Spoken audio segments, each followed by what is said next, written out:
Isang mapagpalang araw sa ating lahat. Ako po si Sarina Espanoma at yung ilalahad mo ang aktutunan para sa daily devotion na pinamagatan. Sabay-sabay ba ang pagsulok sa buhay mo? So, yung concept natin ngayon is concurrence. Then, ang scripture natin ngayon is Genesis chapter 50, verse 20. Kasi sinasabi, "You intended to harm me, but God intended it for good to accomplish what is now being done, the saving of many lives." Sa Tagalog, masama nga ang iyong ginawa sa akin, subalit pinahintulot iyon ng Diyos para sa kabutihan, at dahil doon naligtas na ang marami ngayon. So, yung katuruan natin ngayon is number 1, God is actively involved in our daily lives. So, dito sinasabi na hindi malayo ang Diyos sa atin. No? Siya ay patuloy na kumikilos sa ating buhay. Ginagabayan tayo sa bawat hakbang. So, God is actively involved in our daily lives. Number 2, nothing happens outside of God. Kung sinasabi dito, walang nangyayari na hindi alam o hindi pinapahintulutan ng ating Panginoon Diyos sa buhay natin na mangyayari yun.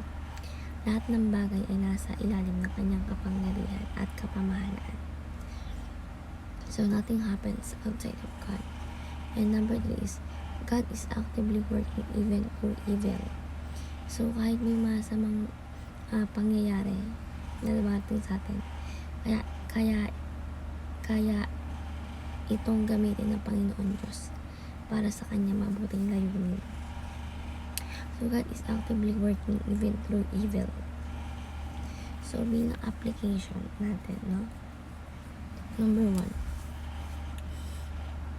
ask God in increase our faith. Yung sinasabi dito na dapat tayong humingi ng mas matibay na pananampalataya, no? Upang magtiwala tayo sa Panginoon Diyos kahit sa mahihirap na sitwasyon. So, tayo sa halip na matakot sa hinaharap, no? Panalangin natin sa Panginoon Diyos na bigyan tayo ng pananampalatayang kayang magtiwala sa lahat ng bagay. So, ask God to increase our faith. Second is, accept God's sovereign decision. So, dapat natin tanggapin na ang Diyos ay may pinakamainam na plano. Kaya sa plano natin, no? Kahit hindi natin ito lubos na nauunawaan. No? Kung may dasal tayong hindi sinagot ng Panginoon Diyos, ay ayon sa ating kagustuhan, no?